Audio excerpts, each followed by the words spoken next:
Assalamu alaikum. This is Rokia Samia welcoming you to the English news from Btv-Chattogram. Let's begin with the top stories.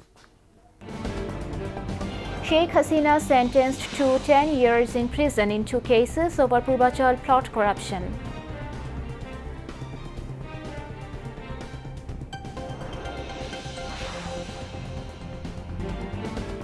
Next testimony against Sheikh Hasina and 13 others in case of disappearance and torture in joint interrogation cell set on February 5.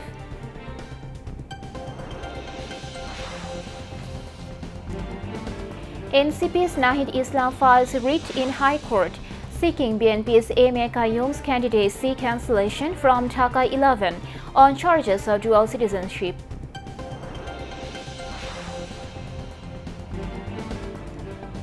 BNP to turn Khulna industrial city into developed one if comes to power, says BNP's chairman Tariq Rahman.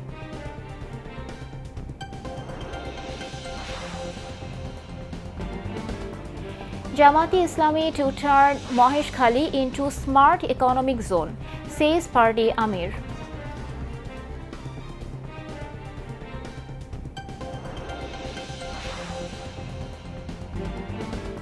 Information advisor urges journalists to remain united in interest of journalism despite differences.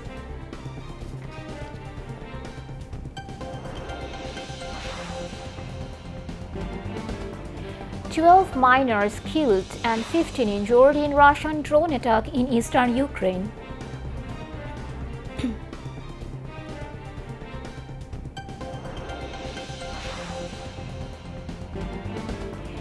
And England clinched the series with 6-wicket victory over Sri Lanka in second T20 of 3-match series at Pallagele.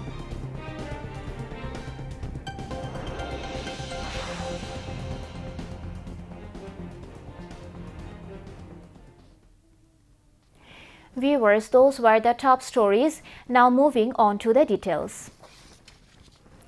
A court sentenced former Prime Minister Sheikh Hasina to 10 years in prison for 2 corruption cases involving the allotment of plots in the Purbachal New City project.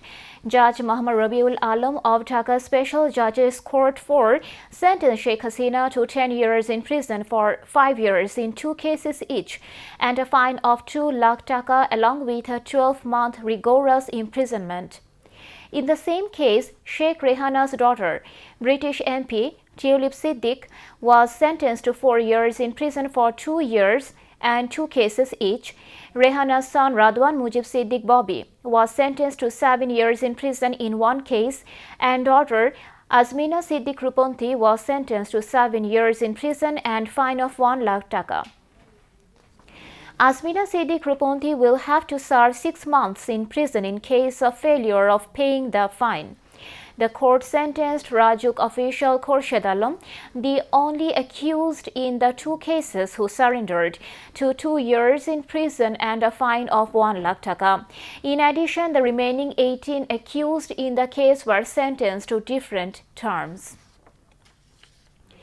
The International Crimes Tribunal set February 5 as the next date for taking testimony against Sheikh Hasina and 13 others, including an army officer, in the case of disappearance and torture at the Joint Interrogation Cell (JIC) during the rule of the ousted Awami League government. The order was given after the 6th day of taking statements at Tribunal 1, headed by Justice Ghulam Murtuza Majumdar today.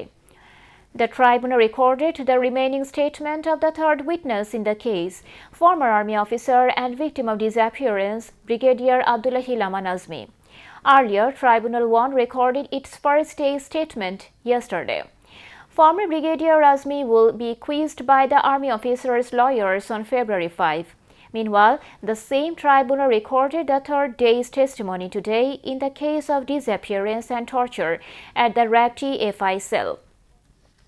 Later, the testimony of 4 people, including BGB officer Redwanul Islam, was recorded in Tribunal 1 in the case of killing 28 people in Rampura in the capital during the July uprising.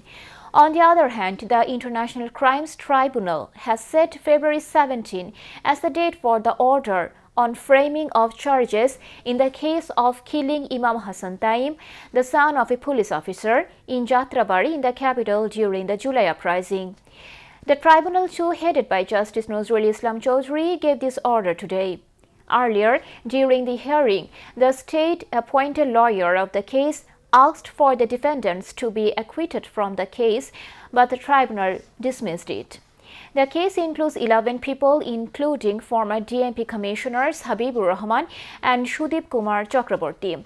17 people arrested in these cases were presented before the tribunal in the morning.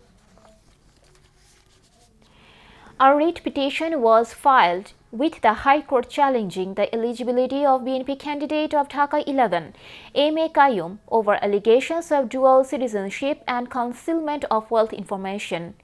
National Citizen Party NCP convener Nahid Islam filed a writ petition with the HC bench concerned today. It also sought a stay order in the candidacy of Qayyum. Lawyers for Nahid Islam said, under the Constitution of the country and the Representation of the People Order (RPO) of the Election Commission, a person holding dual citizenship is not eligible to contest elections.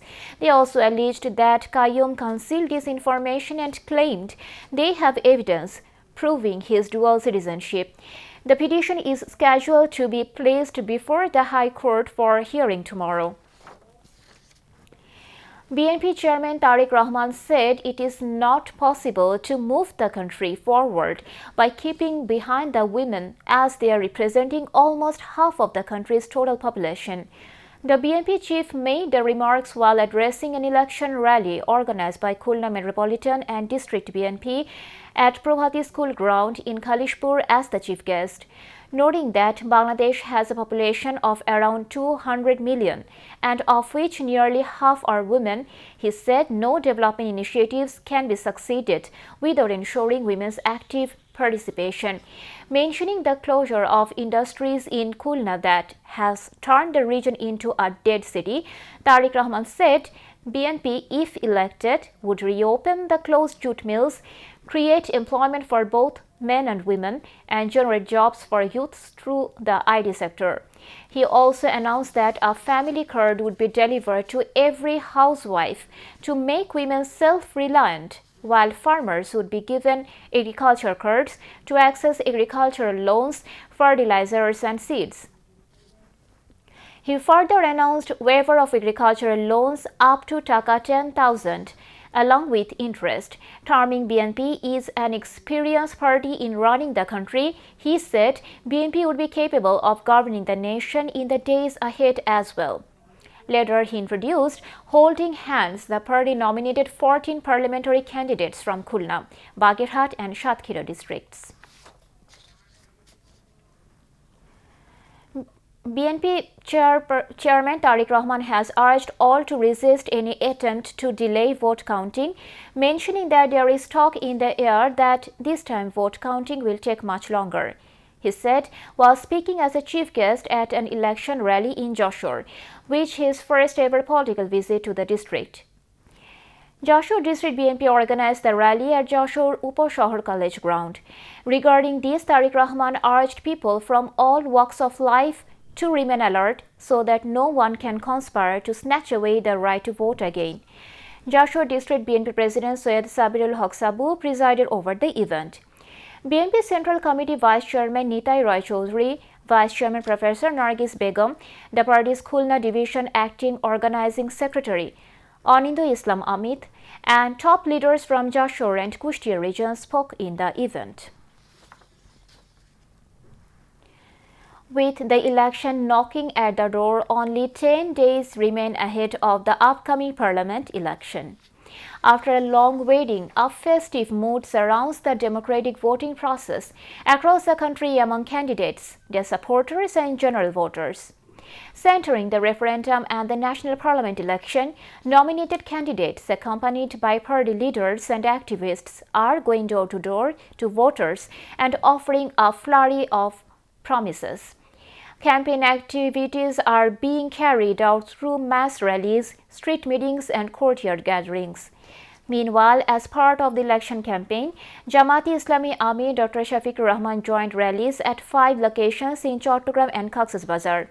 He attended a public meeting in Maheshkhali this morning and addressed another rally at the Bir Muktijodha field in Baharchora in the afternoon.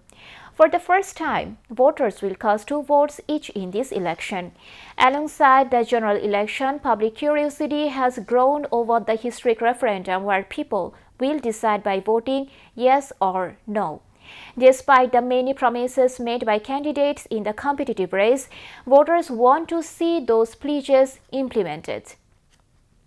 They aim to elect candidates who can turn the development plans into reality and help build a country free from terrorism and corruption. The Amir of Bangladesh Jamaat-e-Islami Dr. Shafiqur Rahman said, "The youth of the nation are the ultimate architects of its future." Addressing a massive election rally at the Podua ACM High School ground in Lohagara as the chief guest, Shafiqur Rahman emphasized that the political shifts of 2026 would not have been possible without the groundwork laid in 2024. The Amir said the youth will show a red card in the February 26 elections to anyone who attempts to deny the progress made by this generation, he stated. He added that the nation's heroes never die and predicted that February 12 would serve as a definitive turning point for the country's direction. Later, the Jamaat chief traveled to the Debar field in Sitakundo for another campaign event. During his speech, he urged citizens to participate in the February 12 referendum and cast a yes vote to solidify national reforms. Dr. Rahman highlighted the importance of female education, stating, "If a mother is educated, the entire family is educated. Mothers are the foundations of society, civilization, and learning." Meanwhile, Dr. Shafiqur Rahman delivered a stern message regarding national sovereignty, the dignity of women, and the future of the youth, while addressing a massive public rally organized by the Chattogram Metropolitan Jamaat at the Bondur School and College in the afternoon. The Jamaati Amir has called upon the nation to reject extortionists and criminals in the upcoming 13th parliamentary election, urging voters to show them a red card at the ballot box. Shafiqur Rahman urged the people of Chattogram to gift their seats to the 18 crore people of Bangladesh by electing honest leadership. Nahid Islam, National Citizen Party NCP convener and the candidate nominated by the 11-party alliance, carried out an election campaign in the Kunjaban area of Rampura in the capital today. Seeking votes with the Shapla Koli election symbol, he went door to door from Kunjaban through East Rampura to Titash Road and exchanged greetings with voters. Speaking on the occasion, Nahid Islam said they are moving forward with the goal of upholding truth and justice by protecting people's voting rights in accordance with the rule of law. Information and Broadcasting Advisor Sayyida Rizwana Hassan called upon journalists to remain united in the interest of journalism despite differences of opinion. Rizwana Hassan made the call today while speaking as the chief guest at the Media Festival 2026 organized by the July Revolutionary Journalist Alliance at the Jatiyo Press Club. Jatiyo Press Club General Secretary Ayub Bhuiya, Dhaka Union of Journalists President Shahidul Islam, Dhaka Federal Union of Journalists President Obaidur Rahman Shaheen, July Revolutionary Journalist Alliance President Abdullah Tuhin, and General Secretary Israfil Farazi, among others, addressed the program. The day-long event featured discussion sessions, a fair, and a cultural program. Now, international news.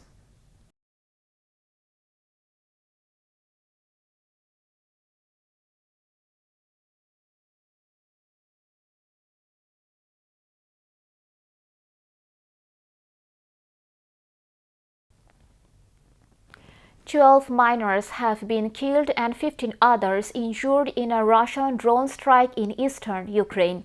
The deaths occurred in a drone strike targeting a bus carrying miners in the Dnipropetrovsk region on Sunday. Earlier, 2 more people were killed and 9 others were injured in a separate attack. The casualties occurred in a Russian drone strike targeting a maternity hospital in the Zaporizhia region. In a post on the social media platform Telegram, the region's governor Ivan Fedorov said the Russian drone strike on the maternity hospital was evidence of Russia's war on life. Ukrainian Foreign Minister Andrei Sybiha said the hospital attack was proof that Russian President Vladimir Putin was waging a war against general people, which is an obstacle to the peace process. Iran has said it expects progress on a framework to restart nuclear talks with the United States as unverified reports suggest the country's president has ordered the revival of the negotiations. Tehran said on Monday that it is examining several diplomatic processes pitched by countries in the region to ease tensions with Washington, adding that it expects a framework for talks in the coming days. The announcement came as Tehran and Washington appear to be pulling back from the threat of military action. Earlier, U.S. President Donald Trump said that Iran was sincere about talks and that something acceptable could come out of it. Iranian Foreign Minister Abbas Araghchi said Iran was hopeful of signing a deal on Iran's nuclear program. Meanwhile, Iran's Supreme Leader Ayatollah Ali Khamenei warned that any attack on Iran could lead to a regional war. His comments came as the United States is building up its military presence around Iran. Iran's Tasnim news agency quoted Ayatollah Ali Khamenei as saying that Americans should know that if they start a war, it will be a regional war. At least 16 people were killed in 2 road accidents in southern Turkey on Sunday. Antalya Provincial Governor Hulusi Sahin said a bus crashed off a highway near the city of Antalya, killing 9 people and injuring 25, 7 of whom are in critical condition. A Turkey news agency said 7 people died and 5 were injured in a second accident at Bardur on the highway from Antalya to Isparta. The bus was carrying 34 people from the western city of Tekirdağ to Antalya when it rolled off the highway, the officials said without stating whether foreign nationals were involved.